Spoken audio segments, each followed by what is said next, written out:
Alam nyo guys, pag magbababad ka sa internet ngayon at titignan mong maigi, halos karamihan ng makikita mo na content ngayon, content creator, mga viral content, trending na kung ano-ano pa, ay napaka-toxic na po at kung ano-anong kalokohan po yung makikita natin. At kamakailan nga po ay pinag-usapan po itong nagngangalang Juliana Villafuerte. Disclaimer lang guys, tinignan lang po natin ito, binasa po natin dito sa PhilNews PH. You can check this channel naman kung gusto ninyong basahin pa yung iba pang mga karagdagan. Ngayon pa man, balik tayo sa pinag-uusapan po natin. Nag-viral po ito matapos na yung nurse po na ito, sabi nga po, ay inulan ng batikos. Nag-viral matapos na i-content niya yung nagpa-flatline na isang pasyente. At bago po tayo magtuloy-tuloy dyan, kung di ka pa nakasubscribe, hit the subscribe button and notification bell. So yun na nga, let's go!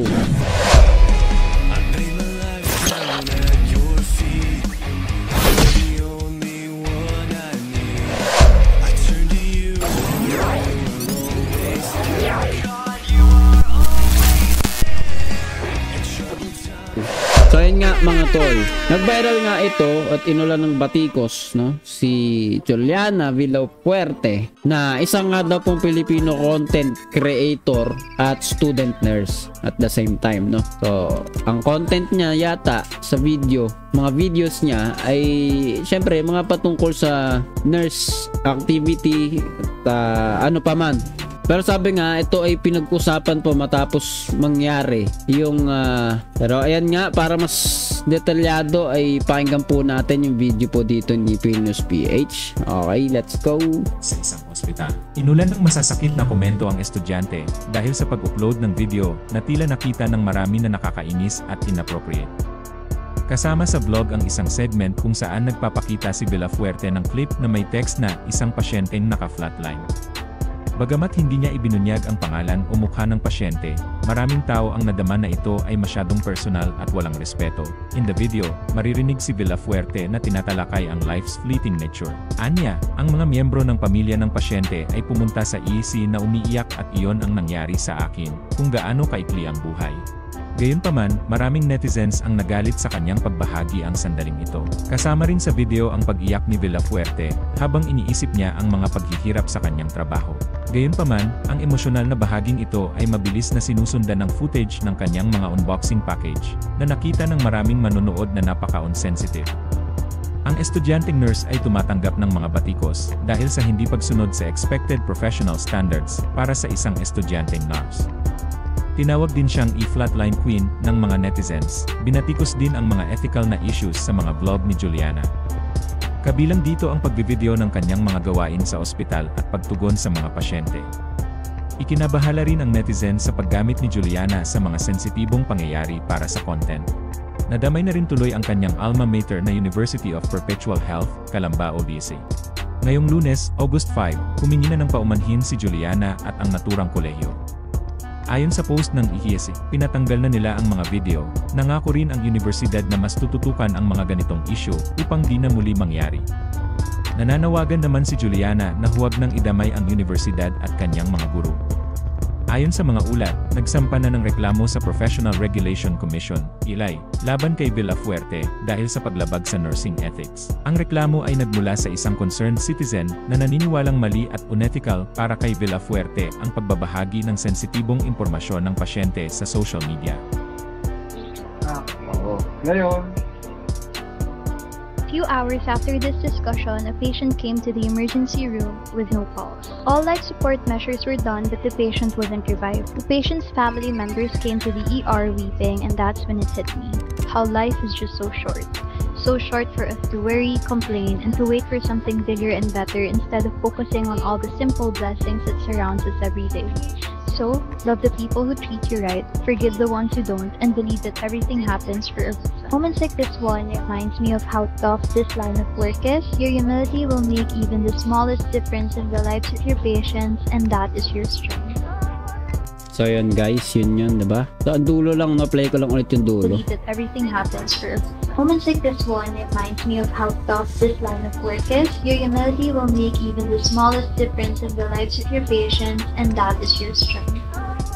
Okay, so base lang doon sa nakita po natin ngayon, syempre yun lang din yung alam natin sa oras na ito. Pero para sa akin, throughout this video na pinanood po natin patungkol dun sa pangyayari po na yun, na binash po siya, binatikos, marami negatibong komento sa kanya, ay mahalaga po makita po natin na lahat naman nagkakamali, pero diba, hindi rin tama yung ginawa po niya na iyon. Maari bata pa nga lang din talaga siya, hindi niya naiisip yung ganun, pero dapat maisip niya nagkaroon ng aral doon. At sige, bago po tayo magtapos ay tingnan natin yung mga komento ng iba dito. Sabi dito, the clinical instructor should not permit the student to use their cell phone while on duty. Ako naniniwala po ako, tama po yan.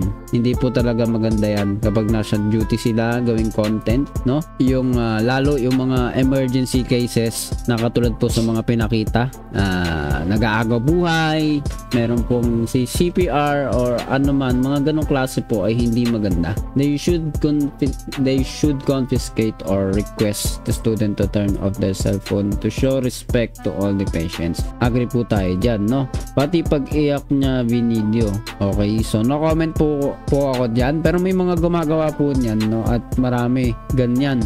Hindi naman konektado yon sa pinag-uusapan, 'di ba? Kahit pa umiyak pa ang isang tao, mali is mali, at kung ipaglalaban niya yon ay hindi po yun magiging maganda.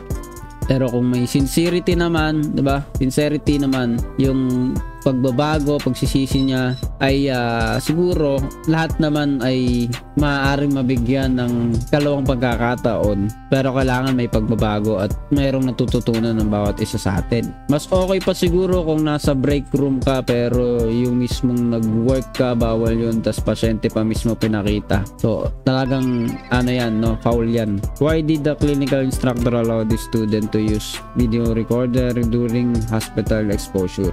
Was she aware that the patient was right? Okay, siguro hindi nga napaghigpitan talaga rin, pero dapat maghigpit din, no? Syempre kawawa naman yung mga pasyente, lalo na dun sa mga nasa crucial moment. So ikaw, ano masasabi mo sa usapin na ito? Ikaw ba, isa ka ba sa hindi natutuwa dito sa pangyayari po na ito, pero makapagbibigay ka naman ng pagkakataon, o talagang ikaw ay negative na talaga? I believe, naniniwala ako, bigyan natin ng pag-asang ang tao katulad po nito na tinawag po na ng internet. Hindi ko alam ano ba yung tinawag sa kanya, tinawag siya ng mga netizens na flatline queen ba yun o ganon. So ikaw ba, isa ka ba dun sa ganon tumingin sa kapwa natin, or sa tingin mo hindi siya deserve ng second chance, pero you can give a chance naman sa kanya? So comment down below. Para sa akin, meron pong pag-asa naman, 'di ba? Basta nagbabago ang kahit na sino, magbago, merong makikita na bunga nung sinasabi na pinagsisisihan niya yung ginawa niya. So comment down below, pag-usapan po natin lahat yan sa comment section. Kung hindi ka pala subscribe, ay hit the subscribe button and notification bell para updated ka palagi sa mga videos natin. So yun na nga, see ya ulit sa susunod na video.